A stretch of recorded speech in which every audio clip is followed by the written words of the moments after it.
Assalamualaikum warahmatullahi wabarakatuh. Alhamdulillahi wassalatu wassalamu ala rasulillah. La hawla wa la quwata illa billah. Amma ba'd. Bersyukur kita kepada Allah subhanahu wa ta'ala dengan selalu mengucapkan alhamdulillahirabbil alamin, dengan beribu nikmat, iman, Islam, dan kesehatan. Sampai pada video ini saya buat dalam keadaan sehat walafiat. Bersalawat kita kepada Nabi Muhammad SAW dengan ucapan Allahumma sholli ala Muhammad wa ala ali Muhammad. Perkenalkan, nama saya Haikal Excelino Ramadhani, NIM 191011182, jurusan Manajemen Bisnis Syariah. Pada video kali ini saya akan menerangkan tentang pemikiran ekonomi Islam menurut Ibnu Khaldun pada matkul Sejarah Peradaban Islam. Teman-temanku sekalian, pada video kali ini saya akan menerangkan tentang pemikiran Islam menurut Ibnu Khaldun. Sebelum saya menjelaskan secara ringkas tentang pemikiran Islam menurut Ibnu Khaldun, sebaiknya kita mengenal dulu siapa itu Ibnu Khaldun. Nama lengkap beliau adalah Abdurrahman bin Muhammad bin Khaldun Al-Hadrawi. Ia lahir pada tahun 732 Hijriah di Tunis. Ia bermazhab Maliki, muhaddits, al-hafidh, pakar usul fikih, sejarawan, pelancong, penulis, dan sastrawan. Saat kecil ia dipanggil dengan nama Abdurrahman, sedangkan Ibnu Zaid adalah panggilan keluarganya. Ia bergelar Waliuddin, nama populernya adalah Ibnu Khaldun. Gelar Waliuddin merupakan gelar yang diberikan orang sewaktu Ibnu Khaldun memangku jabatan hakim di Mesir pada saat itu. Sebutan alamah di depan namanya menunjukkan bahwa pemakaian gelar tersebut merupakan orang yang mempunyai gelar kerjasama tertinggi, sebagaimana gelar-gelar yang lain. Mengenai tambahan nama belakangnya, Al-Maliki, ini dihubungkan dengan imam mazhab yang dianutnya dalam ilmu fiqih, yaitu mazhab Imam Malik bin Anas. Nenek moyangnya berasal dari Hadramaut yang kemudian berimigrasi ke Spanyol pada abad ke-8 setelah semenanjung itu dikuasai Arab Muslim. Keluarga yang dikenal pro Umayyah ini selama berabad-abad menduduki posisi tinggi dalam politik di Spanyol, sampai akhirnya hijrah ke Maroko beberapa tahun sebelum Spanyol jatuh ke tangan Kristen pada 1248 Masehi. Setelah itu mereka menetap di Tunisia. Di kota ini mereka dihormati oleh pihak istana, diberi tanah milik dinasti Hafsiyah.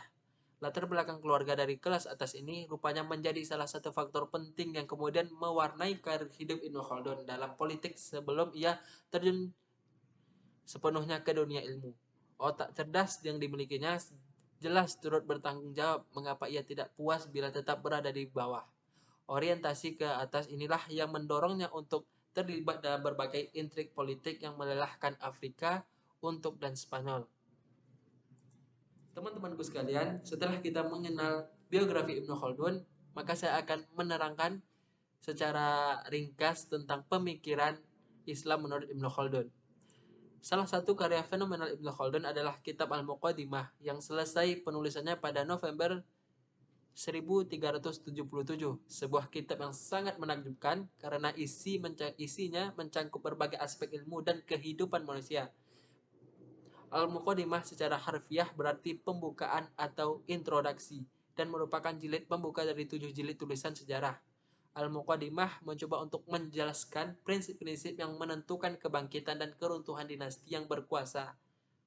Tetapi bukan hanya itu saja yang dibahas, Al-Muqaddimah juga berisi diskusi ekonomi, sosiologi, dan ilmu politik yang merupakan kontribusi orisinil dari Ibnu Khaldun untuk cabang-cabang ilmu tersebut. Ibnu Khaldun juga layak mendapatkan penghargaan atas formula dan ekspresinya yang lebih jelas dan elegan dari hasil karya pendahulunya atau hasil karya ilmuwan yang sejaman dengannya. Melahirkan karya Al-Muqaddimah menjadikan Ibnu Khaldun sebagai orang yang jenius dan seorang yang sangat menguasai banyak ilmu.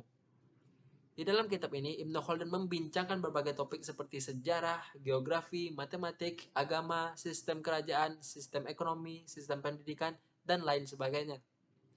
Jika orang biasa hendak mencoba menulis mengenai sebuah bidang ini, bisa jadi penulisannya itu akan berbentuk dasar-dasarnya saja, karena tidak mudah untuk dapat memahami ke semua bidang tersebut dengan mendalam. Tapi Ibnu Khaldun merupakan seorang master of all trades yang jarang-jarang dijumpai dalam sejarah manusia. Ia dapat mengupas setiap topik tersebut dengan mendalam dan memahami serta menyampaikan isu-isu kritikal dalam setiap disiplin ilmu tersebut. Berikut ini diuraikan beberapa pemikiran ekonomi Ibnu Khaldun yang dalam lintasan sejarah perekonomian dunia dapat disejajarkan dengan pemikiran para tokoh ekonom modern.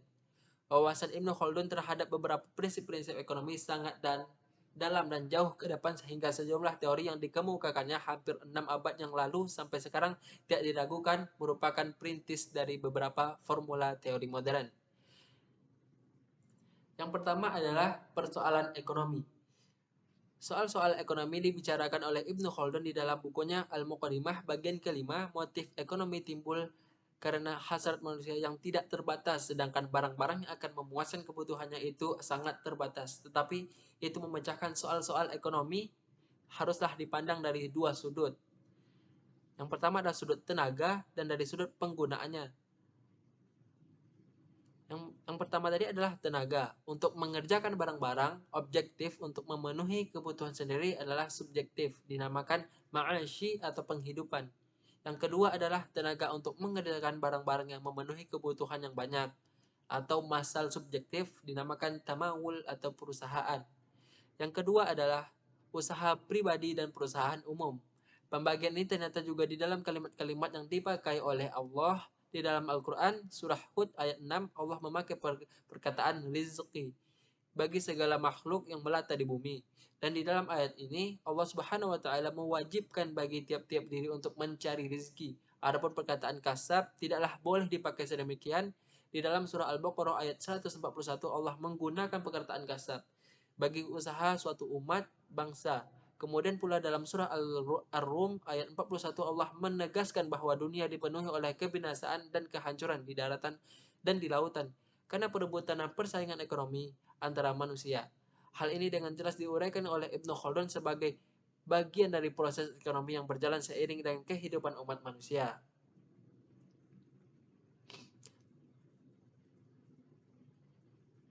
Orang bertani atau lebih tegasan bercocok tanam, tenaganya bekerja dan hasilnya untuk diharapkan dari pekerjaan adalah semata-mata kebutuhan. Selanjutnya yang ketiga adalah mata uang memegang peranan penting. Ibnu Khaldun hidup di zaman di mana mata yang uang sudah menjadi alat penghargaan. Pada masa itu ia sudah membicarakan kemungkinan yang bakal terjadi tentang kedudukan yang selanjutnya dari mata uang. Dia menulis sebagai berikut. Sesudah demikian, Allah Subhanahu wa Ta'ala telah menjadikan pula dua barang galian yang berharga, ialah emas dan perak, menjadi bernilai di dalam perhubungan ekonomi. Keduanya menurut kebiasaan menjadi alat perhubungan dan alat simpanan bagi penduduk dunia. Jika terjadi alat perhubungan dengan yang lainnya pada beberapa waktu, maka tujuan yang utama tetap untuk memiliki kedua benda itu di dalam peradaban harga-harga pasar karena keduanya terjauh dari pasar itu. Akhirnya Ibnu Khaldun meramalkan bahwa kedua barang galian ini nanti akan mengambil tempat yang terpenting di dalam dunia perekonomian. Ia melayani tiga kepentingan. Yang pertama adalah menjadi alat penukar dan pengukur harga sebagai nilai usaha. Yang kedua adalah menjadi alat perhubungan seperti koniyah. Dan ketiga menjadi alat simpanan dalam bentuk bank-bank. Berikutnya adalah soal-soal ekonomi dalam 33 pasal uraian selanjutnya tentang soal-soal ekonomi. Dibentangkan panjang lebar oleh Ibnu Khaldun di dalam bukunya Muqaddimah yang dibagi menjadi dalam 33 pasal. Yang pertama adalah pasal 1 mengenai terminologi dari kata-kata ekonomi. Yang kedua adalah pasal 2 mengenai pembagian rencana-rencana ekonomi kepada dua golongan dengan bermacam-macam usaha. Selanjutnya adalah pasal 3 sampai dengan pasal 7 menguraikan usaha-usaha yang bukan naturalistik menjadi usaha ekonomi. Dan selanjutnya pasal 8 khusus mengenai soal pertanian. Dan pasal 9 sampai dengan pasal 15 mengupas soal-soal perdagangan di dalam segala segi. Dan terakhir adalah pasal 16 sampai dengan pasal 33 memberikan analisa tentang soal perusahaan di dalam segala bagiannya. Prinsip-prinsip yang dikembangkan antara lain prinsip ekonomi, prinsip produksi, pelibatan jasmani dan pemikiran rohani, pemenuhan kebutuhan umum dan untuk kepentingan orang banyak atau kemakmuran bersama. Ada beberapa konsep pemikiran Ibnu Khaldun tentang ekonomi sebagai berikut. Yang pertama adalah konsep uang. Ibnu Khaldun mengemukakan bahwa emas dan perak selain berfungsi sebagai uang juga digunakan sebagai medium pertukaran dan alat pengukur nilai sesuatu. Allah Subhanahu wa taala menciptakan dua logam mulia. Yang pertama adalah emas dan kedua adalah perak sebagai ukuran nilai bagi semua akumulasi modal atau pengumpulan dan penimbunan modal. Semua barang lain merupakan subjek bagi pergolakan pasar kecuali emas dan perak. Keduanya merupakan dasar dari keuntungan, kekayaan, dan hasrat untuk memiliki. Sejalan dengan pendapat Al-Ghazali mengenai uang, Ibnu Khaldun menjelaskan bahwa uang tidak perlu mengandung emas dan perak, tetapi emas dan perak menjadi standar nilai uang. Berdasarkan pendapat Ibnu Khaldun di atas, sebenarnya standar mata uang yang ia sarankan masih merupakan standar emas, yaitu ketika logam emas bukan merupakan alat tukar, namun otoritas moneter menjadikan logam tersebut sebagai parameter dan menentukan nilai tukar yang beredar. Koin emas tidak lagi secara langsung dipakai sebagai mata uang. Mengenai nilai tukar mata uang, Ibnu Khaldun menyatakan bahwa kekayaan suatu negara tidak ditentukan oleh banyaknya uang di suatu negara, tetapi ditentukan oleh tingkat produksi negara tersebut dan neraca pembayaran yang positif. Negara bisa saja mencetak dan uang sebanyak-banyaknya, tapi bila hal itu mungkin merupakan refleksi pesatnya pertumbuhan sektor produksi. Uang yang melimpah itu tidak ada nilainya. Sektor produksilah yang menjadi motor pembangun, menyerap tenaga kerja, meningkatkan pendapatan pekerjaan, dan menimbulkan permintaan atas faktor produksi lainnya. Pendapat ini menunjukkan juga bahwa perdagangan internasional telah menjadi bahasan untuk para ulama ketika itu. Negara yang telah mengekspor berarti mempunyai kemampuan berproduksi lebih besar dari kebutuhan domestiknya, sekaligus menunjukkan bahwa negara tersebut lebih efisien dan produksi.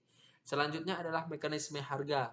Dalam menentukan harga di pasar atas sebuah produksi, faktor yang sangat berpengaruh adalah permintaan dan penawaran. Ibnu Khaldun menekankan bahwa kenaikan penawaran atau penurunan penawaran menyebabkan kenaikan harga. Demikian pula sebaliknya, penurunan penawaran dan kenaikan permintaan akan menyebabkan penurunan harga. Penurunan harga yang sangat drastis merugikan pengrajin dan pedagang serta mendorong mereka keluar dari pasar. Sedangkan kenaikan harga yang drastis akan menyusahkan konsumen. Harga damai dalam khusus seperti ini sangat diharapkan oleh kedua belah pihak. Karena itu tidak saja memungkinkan para pedagang mendapatkan tingkat pengembalian yang tolerir oleh pasar dan juga mampu menciptakan kegairahan pasar dengan meningkatkan penjualan untuk memperoleh keuntungan dan kemakmuran tertentu. Yang ketiga adalah division of labor atau pembagian kerja. Menurut Ibnu Khaldun, seorang individu tidak akan dapat memenuhi seluruh kebutuhan ekonominya seorang diri, melainkan mereka harus bekerja sama dengan pembagian kerja dan spesialisasi. Apa yang dapat dipenuhi melalui kerjasama yang saling menguntungkan sejauh lebih besar daripada apa yang dicapai oleh individu-individu secara sendirian. Dalam teori modern, pendapat ini mirip dengan teori comparative advantage. Konsep pembagian kerja Ibnu Khaldun ini berimplikasi pada peningkatan harga produksi. Yang keempat adalah labor theory of value, economic of value, labor as the source of growth and capital accumulation, atau teori nilai kerja, ekonomi tenaga kerja sebagai sumber pertumbuhan dan modal akumulasi. Menurut Ibnu Khaldun, tenaga kerja menjadi sumber yang sangat berharga. Tenaga kerja penting bagi semua akumulasi modal dan pendapatan. Sekalipun pendapatan dihasilkan dari suatu selain keahlian, nilai-nilai dari penghasilan, laba, dan modal harus mencapai nilai tenaga kerja. Tanpa tenaga kerja, hal tersebut belum diperoleh. Ibnu Khaldun dengan ringkas tapi jelas mengamati, menerangkan dan menganalisis bagaimana pendapatan di suatu tempat memungkinkan berbeda dari yang lain. Bahkan untuk profesi yang sangat juga demikian, pendapatan hakim, pengrajin, dan bahkan pengemis sebagai contoh secara langsung dihubungkan dengan masing-masing derajat tingkat standar hidup dan kemakmuran kota. Adam Smith menerangkan perbedaan dalam pendapatan dengan bentuk pemikiran yang sama dengan yang diberikan oleh Ibnu Khaldun 4 abad lebih awal. Adalah Ibnu Khaldun, bukan Adam Smith. Yang pertama memperkenalkan kontribusi tenaga kerja sebagai alat pembangunan kekayaan suatu bangsa, menyatakan usaha kerja, peningkatan dalam produktivitas, dan pertukaran produk dalam pasar besar menjadi pertimbangan utama di balik suatu kemakmuran dan kekayaan negeri. Yang kelima adalah makroekonomi dan pajak. Dalam makroekonomi, Ibnu Khaldun meletakkan dasar dari apa yang disebut dengan Keynes dengan aggregate, effective, demand, multiplier effect, dan equality of income and expenditure. Ketika ada lebih banyak total permintaan karena ada peningkatan polusi, maka akan ada lebih banyak produksi, laba, dan pajak. Ibnu Khaldun menjadi kontributor yang pertama dan utama untuk mengenakan teori pajak dan sejarah. Ia menjadi filsuf dan menentukan pikiran beberapa pengusaha sepanjang sejarah. Negara merupakan faktor penting dalam produksi, yaitu melalui pembelanjaan yang akan mampu meningkatkan produksi dan mempunyai pajak akan dapat melemahkan produksi. Pemerintah akan membangun pasar tersebut dengan jasa dan barang yang merupakan sumber utama bagi sebuah pembangunan. Faktor terpenting untuk prospek usaha adalah meringankan seringan-ringannya mungkin beban pajak bagi pengusaha untuk menggairahkan kegiatan bisnis dengan menjamin keuntungan yang lebih besar setelah pajak. Kemudian dengan berlalunya waktu, kebutuhan negara akan meningkat dan nilai pajak nilai untuk meningkatkan hasil. Atau apabila kenaikan ini berlangsung perlahan-lahan, rakyat akan terbiasa. Namun pada akhirnya akan ada akibat kurang lebih terhadap intensif sehingga aktivitas usaha mengalami kelesuan dan penurunan. Demikian pula terhadap hasil perpajakan. Selanjutnya yang keenam adalah perdagangan internasional. Ibnu Khaldun juga mendukung bidang ekonomi internasional melalui pengamatan dan pikiran analisisnya. Ia niscaya menanamkan keuntungan perdagangan antara negara. Melalui perdagangan luar negeri, menurut Ibnu Khaldun, kepuasan masyarakat lebih berlaba perdagangannya dan kekayaan negara tersebut semuanya meningkat. Pertimbangan untuk mengadakan foreign trade adalah lebih murah dibandingkan memproduksi secara internal. Mutu yang lebih baik atau Ibnu Khaldun dalam analisis yang pengamatan perdagangan luar negerinya, pengenalan rakyat dapat penghargaan dalam bidang ekonomi internasional. Teman-teman sekalian, setelah kita mengenal beberapa konsep dari pemikiran ekonomi Islam menurut Ibnu Khaldun, selanjutnya kita akan mengenal beberapa teori yang dikemukakan Ibnu Khaldun. Yang pertama adalah teori produksi. Dalam pemikiran ekonominya, Ibnu Khaldun menegaskan bahwa kekayaan suatu negara tidak ditentukan oleh banyaknya uang di suatu negara, tetapi ditentukan oleh tingkat produksi negara tersebut dan neraca pembayaran yang positif atau konsekuensi alamiah dari tingkat produksi yang tinggi. Bisa saja suatu negara mencetak uang sebanyak-banyaknya, tetapi bila hal itu bukan merupakan refleksi pesatnya pertumbuhan sektor produksi, uang yang berlimpah itu tidak ada aliran nilainya. Sektor produksilah yang menjadi motor pembangunan, penyerapan tenaga kerja, peningkatan pendapatan pekerjaan, dan menimbulkan permintaan atas faktor produksi.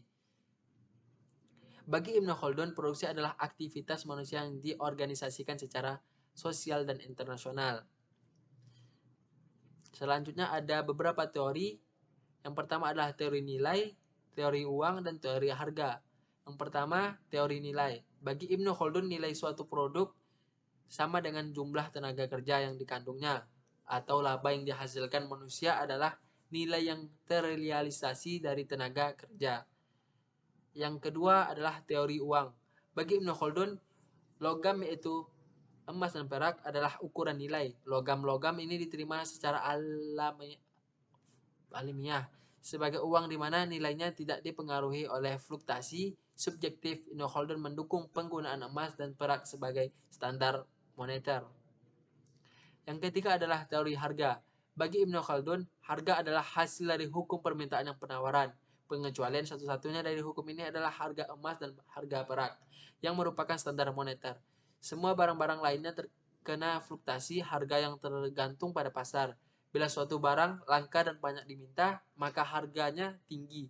Jika suatu barang berlimpah, maka harganya rendah. Karena itu, Ibnu Khaldun menguraikan suatu teori yang berdasarkan tenaga kerja, sebuah teori tentang yang kuantitatif, dan sebuah teori tentang harga yang ditentukan oleh hukum permintaan dan penawaran. Masuk pembahasan yang terakhir adalah sebuah teori distribusi. Harga suatu produk terdiri dari 3 unsur. Yang pertama, gaji, laba, dan pajak. Gaji adalah imbal jasa bagi produser, laba adalah imbal jasa bagi pedagang, dan pajak adalah imbal jasa bagi pegawai negeri dan penguasa. Yang pertama adalah pendapat tentang penggajian elemen-elemen tersebut. Ada pembagian yang tadi kita jelaskan dengan ringkas tentang gaji. Karena nilai suatu produk adalah sama dengan jumlah tenaga kerja yang dikandungnya. Gaji merupakan unsur utama dari harga-harga barang. Harga tenaga kerja adalah basis harga suatu barang. Yang kedua tadi adalah laba. Laba adalah selisih antara harga jual dengan harga beli yang diperoleh oleh pedagang. Namun selisih ini bergantung pada hukuman permintaan dan penawaran yang menentukan harga beli melalui gaji dan menentukan harga jual melalui pasar. Bagi Ibnu Khaldun, pedagang adalah membeli dengan harga murah dan menjual dengan harga yang mahal. Yang selanjutnya adalah pajak. Pajak bervariasi menurut kekayaan penguasa dan pendukungnya, karenanya jumlah pajak ditentukan oleh permintaan dan penawaran terhadap produk yang pada gilirannya menentukan pendapatan penduduk dan kesepiannya untuk membayar. Setelah teori distribusi, kita akan mengetahui tentang teori siklus menurut Ibnu Khaldun. Bagi Ibnu Khaldun, produksi bergantung kepada penawaran permintaan terhadap produk. Namun penawaran sendiri tergantung kepada jumlah produsen dan hasratnya untuk bekerja. Demikian juga permintaan tergantung pada jumlah pembeli dan hasrat mereka untuk membeli. Yang pertama adalah siklus populasi. Produksi ditentukan oleh populasi. Semakin banyak populasi, semakin banyak produksinya. Demikian pula semakin besar populasi, semakin besar permintaan terhadap pasar dan semakin besar produksinya. Yang selanjutnya adalah siklus keuangan publik. Negara juga merupakan faktor produksi yang penting dengan pengeluarannya. Dengan meningkatkan produksi dan dengan pajaknya, negara membuat produksi menjadi lesu. Menurutnya adalah pengeluaran pemerintah. Bagi Ibnu Khaldun, sisi pengeluaran keuangan publik sangatlah penting. Pada satu sisi, pembagian pengeluaran ini penting bagi aktivitas ekonomi tanpa infrastruktur yang disiapkan oleh negara. Yang kedua adalah perpajakan. Uang yang dibelanjakan oleh pemerintah berasal dari penduduk melalui pajak. Pemerintah dapat meningkatkan pengeluaran hanya jika pemerintah menaikkan pajaknya. Tapi tekanan fiskal yang terlalu tinggi akan melemahkan semangat kerja orang. Akibatnya timbul siklus fiskal, pemerintah harus mensionalisasi perusahaan-perusahaan. Karena produsen tidak memiliki insentif laba untuk menjalankannya. Jadi teman-teman sekalian, pada akhir video ini dapat kita simpulkan bahwa dalam usia muda, Ibnu Khaldun sudah menguasai beberapa disiplin ilmu, termasuk ulum aqliyah atau ilmu-ilmu kefilsafatan, tasawuf, dan metafisika. Di bidang hukum, ia menguasai mazhab Maliki. Di samping itu semua, ia juga tertarik pada ilmu politik, sejarah, ekonomi, dan lain-lain. Otaknya memang tidak puas dengan satu dua disiplin ilmu saja. Disinilah terletak kekuatan dan sekaligus kelemahan Ibnu Khaldun. Wawasan Ibnu Khaldun terhadap beberapa prinsip-prinsip ekonomi sangat dalam dan jauh ke depan sehingga sejumlah teori yang dikemukakannya hampir 6 abad yang lalu sampai sekarang tidak diragukan merupakan perintis dan beberapa formula teori modern. Yang tadi ada yang kita bahas, yang pertama adalah persoalan ekonomi, usaha pribadi dan perusahaan umum, dan yang ketiga adalah mata uang pemegang peranan penting. Dengan beberapa konsep pemikiran Ibnu Khaldun tentang ekonomi sebagai berikut. Yang pertama adalah konsep uang, yang kedua adalah mekanisme harga, yang ketiga adalah division of labor atau pembagian kerja, dan yang keempat adalah labor of theory of value, economic of labor, labor as the source of growth and capital accumulation, atau teori nilai kerja, ekonomi dengan tenaga kerja sebagai sumber pertumbuhan dan modal atau akumulasi. Yang kelima adalah makroekonomi dan pajak, dan yang keenam adalah perdagangan internasional. Sekian dari pembahasan kita tentang pemikiran Islam menurut Ibnu Khaldun. Semoga apa yang saya sampaikan ini dapat menambah wawasan kita secara luas tentang ekonomi Islam itu sendiri. Saya akhiri. Assalamualaikum warahmatullahi wabarakatuh.